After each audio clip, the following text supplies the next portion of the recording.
Harold Brown here with Success in Accounting. This is our flagship show as part of the Accounting Influencers Podcast Network, one show going out every week. We have been doing a series of women in accounting panels. We've got 14 panels planned. We're at the halfway point, 7 have gone, and we are breaking things up, moving on to something completely different just for a couple of episodes over the next 2 weeks. And I'm thrilled to have with me today a very special guest, the author of Redefining Masculinity and founder of the BetterMen movement. It's Dan Stanley. Hi, Rob. Yeah, the book is Rethinking Masculinity, and I think given the stage of your panels, I think it's going to be a real kind of a real dive into the state of modern day masculinity, and I'm grateful to be able to share my message with your audience. Sure, and it will be a juxtaposition, if you like, a jarring, because we've been talking about women and diversity and their role in society, their role in business, how the world has changed, but we've neglected the men to an extent for a few weeks, and it's important that we do, because in a world like accounting, you'll be familiar with this with a lot of your clients, Dan. It's a very male-driven environment.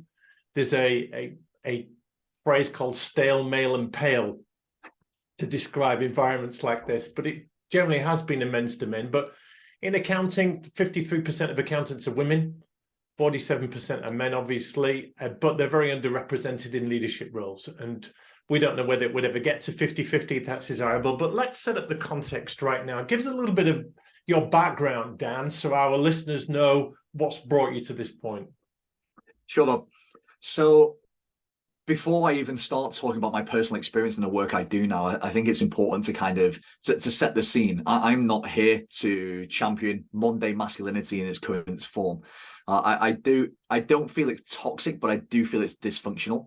And I hope through our conversations we can pull some plasters off, not just gender issues, but perhaps societal issues. So 2017, I am a retired award-winning Army Commando, a national sporting champion, and I've helped my wife grow a 7-figure business in the service sector. And despite living in a detached house and driving a German car and having I know this would be a relative statement, but having high levels of disposable income, I was hiding all of my personal insecurities and external success. When I became a father for the first time, I had this kind of realization that what I was doing was perhaps being inauthentic in pursuing societal success rather than my own. And then I came to the uncomfortable conclusion that I didn't know what my definition of success was. And actually, I'd spent probably decades of my life pursuing the goals of others, conforming to whatever the environment or the cultural expectation of me as a man was. And despite standing on podiums and being recognized with awards, I kind of built the foundation of who I was on foundations of sand.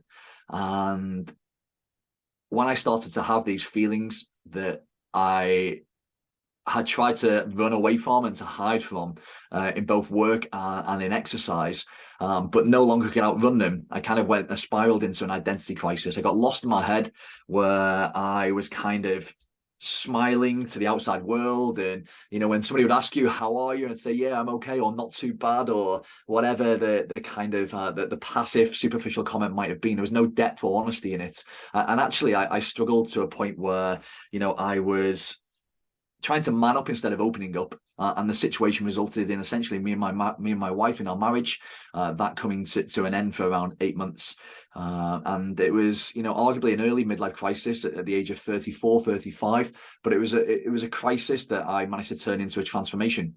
And in that space, and the turbulence and the pain of separating my wife and co-parenting a child and kind of everything else that comes with being in a state of perhaps in heading towards divorce, in that pain and discomfort, I came to the realization that I wasn't the only guy of perhaps external, outside significant success that was feeling lost in his life. I started to have conversations with my peers, with some of my friends and clients and colleagues. And I was kind of like really frustrated, deeply frustrated that, well, I felt I've been conditioned to achieve and to live my life this way. Maybe we'll go into more of that conditioning later on. And the outcome is that actually I've arrived at a place where to the outside world, I'm extremely successful in all the things that I've done, but none of the fulfillment, none of the happiness, none of that sense of pride accompanied my external success. And I decided to make a stand and do something about it. So 4 years ago, whilst me and my wife were rebuilding our marriage, we now have 2 children, and our marriage is better in every sense than it was originally. But whilst we were on holiday in the south of France, and after a bottle of wine, my wife kind of said to me, "What are you gonna do when we get home? What are you gonna do career-wise?" And I flippantly, but there was some truth in this, I said, "I'm going to set up a business for men." She sort of laughed and, "What are you going to call it?" I said, "BetterMen." And I followed that up, Rob, with the statement. It's going to be like Ron Seal. It's going to do exactly what it says in the tin. And over the last 4 years, I've worked with men in high pressure roles, corporate leaders, successful business owners from New York to New Zealand.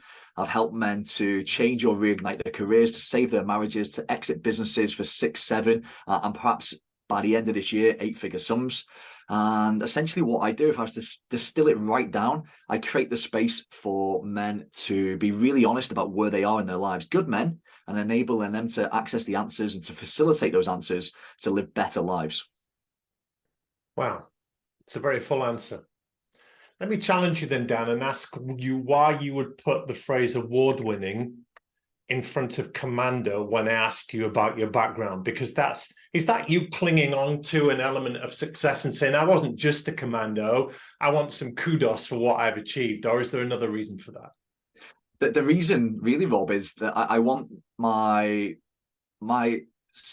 significant achievements in my past to have some social status, so that when men are looking at somebody who's saying, I've been here, I've done these things, right, I have achieved externally in all different measurements of success, but actually I still found, Tony Robbins calls it the ultimate failure. Success without fulfillment is the ultimate failure.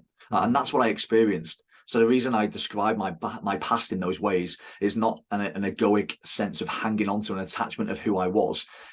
I hope what it actually is a provocative statement for men to realize that no matter what their level of success, if it's not true to who they are and what they want, they will eventually come unstuck. Yeah. And the world is changing. If you ask anyone what it means to be a woman these days, very few people can answer that. And likewise, what it means to be a man these days, very few people can answer that. It gives a little bit of context on the world that we're in right now, Dan, and how it's changed over the years. Yep, it's turbulent. At best, it's turbulent. Potentially at worst, it's tragic. You know, I think some of the challenges that the gender conditioning that young boys and adolescent men experience in their formative years, be they from social expectations, conditioning received in school, or parental expectations of who they will be and what they will do in their futures, it kind of sets men up to these 3 things, Rob. And for me, the first one is that they have to be strong. You know, big boys don't cry. That phrase, man up, they kind of drilled into us so many times in our early years, at home or in the playground, wherever it might be, in sports teams. You know, the expectation is, a man, we need to be strong. You can't show weakness on the playground, can you, Dan? You'll get bullied, picked on, beaten up, whatever. Yeah. If you're different in any sense, that'll be spotted by people, and it'll be used to cause some distress. And I think that's part of the patriarchy, Rob, that follows us through, not just from the playground, but into all successful environments, be that corporate or sporting. You know, the attitude that you see in corporates. A few weeks ago, I was at a charity function, and I was sat on a table of consultants from a big firm, a global firm. And obviously part of the conversation was, what do you do, Dan? So I kind of told them, I'm a coach. I work exclusively with men. Most recently, I've written a book. And all of a sudden, there was a real interest in the themes in the book. And the conversation developed. And what I noticed whilst the conversation was developing, Rob, that these guys who were all probably earning, you know, maybe 6-figure sums in their corporate organizations, and undoubtedly were experiencing a lot of stress in their job roles, they started to kind of almost whisper. You know, so we're in a busy charity function, and these guys are kind of whispering about the challenges and the problems that they face in the day-to-day life. And when I say, guys, like, why are you whispering? There was a look of shock firstly, because they didn't realize they were doing it, and then there was a sense of like, oh, this isn't safe to talk about. And for me, that's exactly why, whether it's the playground in those formative years, or now in corporate organizations or sports teams or businesses, like, I think I generally feel men are feeling marginalized. There's so much and so much important and necessary work being done for different groups, ethnicity, genders, sexual orientation. But I think potentially that men are being left behind, and that happens for two reasons. I think the reasons I view from my experience, both lived and the work that I do. Firstly, there's reluctance for men to speak up because they don't feel safe to, because they're taught to be strong. And secondly, a lot of the work that's being done around men is it's being done in a way that would never give the men in their organizations even the capacity to benefit from the work that's being offered. A lot of corporates are still trying to bring in people from a very kind of corporate background that maybe have never walked in the shoes of those men. And I think because then there's maybe a lack of symmetry or personal sharing, what happens is that men will they'll kind of just go for the motions, they'll tick the box, but there'll be no depth to anything they talk about. There'll be no release. Well, let's just stay on the playground for a moment. I know you said there's three problems. One is the need to be strong. Women need to be strong too, though, on the playground, because they use the term bitches in the playground, and women can be really bitchy, can't they? Girls can be bitchy. They will bully in a different way to men if they see weakness. So is that a problem for women as well, seen as being strong? I think the issue with regards to gender is trying to be strong. What happens when you have no strength left? People then are left then with an inability to handle the challenges and problems that they face. Yeah. And the second thing that I think that we're kind of conditioned into, particularly around men, is to be silent. And the way I kind of frame this, Rob, because I think people can understand the context, it's a little bit like Fight Club. The first rule of Fight Club is don't talk about Fight Club. Yeah. It's the same for men. The first rule of being a man, especially in previous generations, is don't talk about what it's like to be a man in your life. Fake smiles, keep things at a superficial level of conversation around sport or politics or work, but never really go into kind of the emotive side of what's actually happening in a man's life. So I think men or women, if they're trying to be strong and then they run out of strength, they're kind of left in this place where they feel really exposed. And that's why it's really important that regardless of age, stage or gender, that people have a support network around them. Let's camp there for a moment, Dan. Men, I've found, struggle with articulating feelings. It's not that they're not feeling stuff. Yeah. It's that articulation of putting those feelings into words. If they had a safe environment, not all of them have the vocabulary to be able to translate those feelings into words. That's a problem, isn't it? Absolutely. I think ignoring the warning signs, the risk of doing so means that the warning signs will, I think for many men, they're in one of three states. They start off kind of being asleep, and then there'll be these warning signs, whether it's kind of feelings of distress, anxiousness, broken nights of sleep, maybe a disconnect in their marriage, or feeling that as they're heading towards burnout. Ignoring those warning signs takes people from being asleep to being aware. And there's an awareness that something perhaps isn't quite right. There's maybe a lack of alignment in their lives. And if people then don't go from being aware to awake, they run the risk then of really spiraling into maybe an identity crisis, into a sense of separation, into some kind of significant failure. But you are right, Rob, there's a lack of vocabulary. And the way I look at masculinity, just as a broad brush statement, is that we learn through modeling other men. And the men that we choose to model and the men that we learn from generally and typically are either men in our family, our fathers, our uncles, older brothers, maybe in a world of work, kind of people that have kind of climbed the ladder or done something of significance that are ahead of us in terms of age. We look at these people and we role model their behaviors. And when these people have an almost obvious reluctance to share anything other than what's kind of happening at a superficial level or work level, men kind of embody that behavior and repeat it. And when you attach that to a lack of vocabulary, emotional vocabulary to share how they're feeling, I think men can very quickly find themselves feeling trapped in a corner. Yeah. So we've got strong, we've got silent. What's the third? Successful. There's an expectation that we will perhaps do better than our peers or our parents, and the expectation that as men still in today's world, despite kind of the social shifts and changes that we're all experiencing, there's still, I really believe, fundamentally at the core of masculinity, that men believe that they have to be the breadwinners in their families. And around, I think it's around about 20, and almost like a quarter now of households, that's not true, that men aren't the breadwinners in their families. And I think for a lot of men, they really struggle with that. I coined the phrase, Rob, before I wrote my book, but it sets the book up really well in terms of a positional statement. I coined the phrase the myth of masculinity, and it's the belief that professional success will equal personal happiness. So we've been taught to be strong.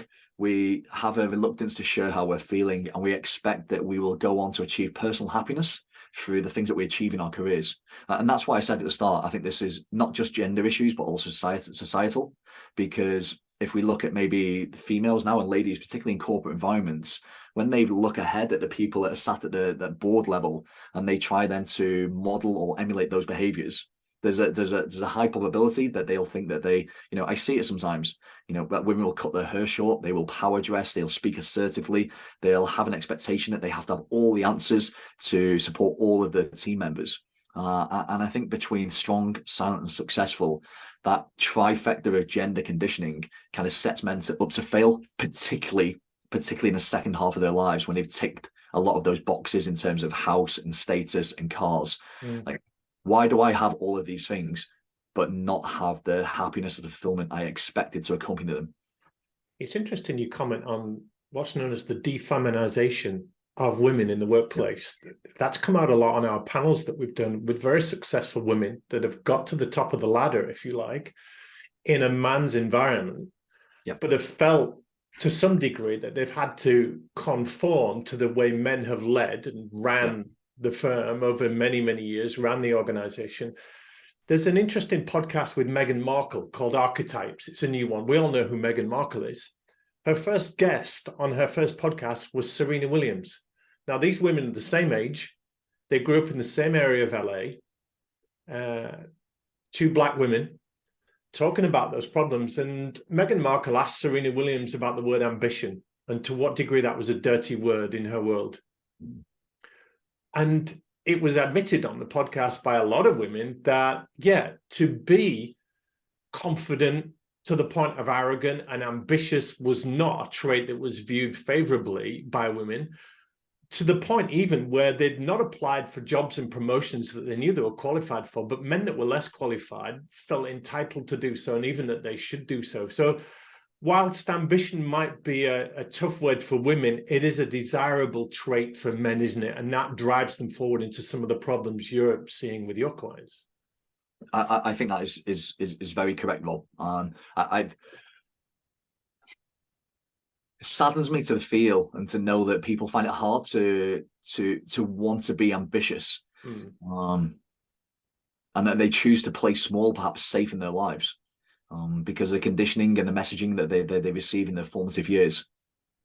Sometimes what happens with my clients is that they are trying to move away from a place of pain. Maybe there's some sibling rivalry. Maybe the father was a high achiever. Maybe someone that's at some point in their lives has told them that they won't be successful. And what happens, I find them with these men, is they move so far away from that place of pain and they get to a point where it no longer hurts. There's nothing to prove, but then they don't have anything to kind of pull them forward in that next chapter, the next journey of their lives. And they inevitably put themselves out to pasture. So I know this is a slightly different context to what Serena and Meghan were speaking about in that podcast, but I think it's a sad reflection that people are afraid to be ambitious. Well, ambition for me is a striving to do better, be better, have more. And that's okay. If we associate that with work and accolades and achievements and everything else, that might create a problem. But your movement, BetterMen, that's an ambition on the part of men to want to be more purposeful, have more meaning in their lives, striving for happiness. And that's valid, isn't it? Yeah. And in my drunken state in the south of France, better men, not better man, better men. And there is a sense of a movement around that, and I feel it's really important. Maybe we'll go on to talk kind of about legacy, but if I'm right in my belief that men learn through modeling, if we continue to live our lives in the way that we are. And I'll go on in a moment to talk about what I see as the top 5 challenges in modern day masculinity. The reality is that we'll pass our learnings and our behaviors onto our sons and daughters, tomorrow's men and women, and they'll keep repeating this pattern. And the way I kind of look at this, Rob, is the 5 main challenges that we experience as a gender at this point and this juncture in our own journeys. Firstly, I call it the respectable addiction, and that's workaholism. Almost in families across the UK, there's a sense that it's okay to be answering emails at all hours. That's not just the UK, is it, Dan? We know that's a worldwide thing. The Western world. Yeah. Yeah, particularly, yeah, probably worldwide now, answering emails, taking laptops on holiday, not being able to switch off. And for many in the wake of COVID, working from home, having lost that commute, now there's even less clear lines between work and family life. So the first point is that a lot of men are workaholics because they've been taught that they prove their worth through their work. The second point is loneliness, and maybe we can talk more about these in more depth if you choose. Second part is loneliness, because we're so busy proving our worth for our work and trying to earn money to collect these societal success symbols that we've been speaking about. Very few men have time to even maintain or to build new friendships. And it was the charity Mind, in an anonymized survey, they reported that 8 million men in the UK feel lonely in their lives. Like, what a startling statistic. 8 million men feel lonely in their own lives. Because we're overworking and we're underliving, we end up lonely. When we end up lonely, we don't have a support network around us and we have some kind of significant challenge, we'll get it, whatever it might be, there's a high probability that we'll experience poor mental health.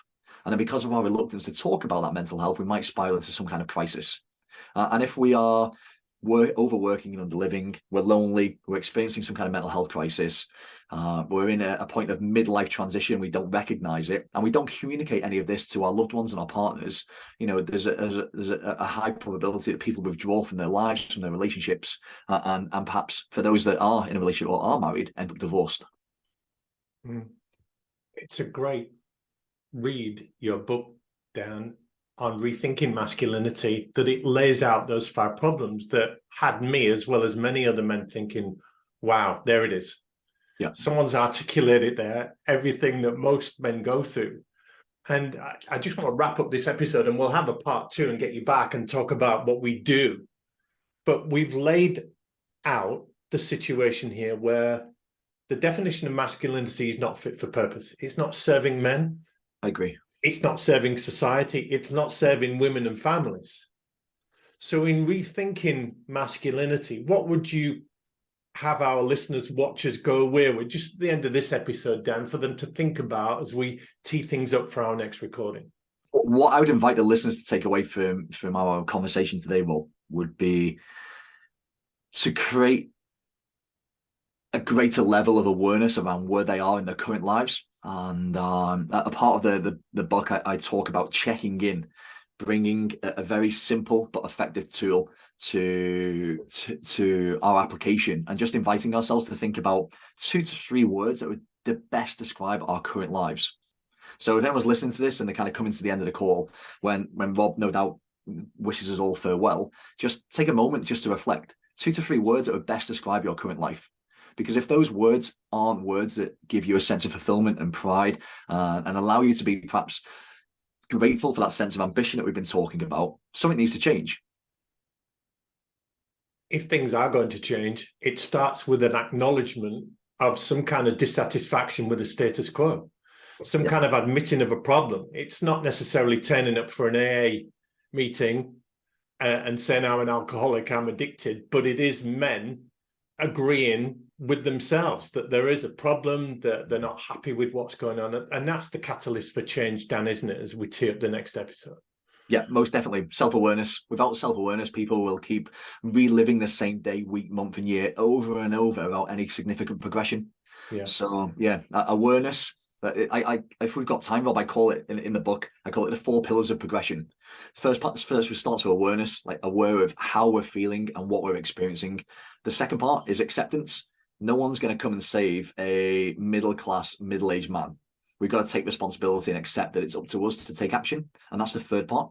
So after acceptance, or awareness, acceptance, and action, the 4th part is accountability.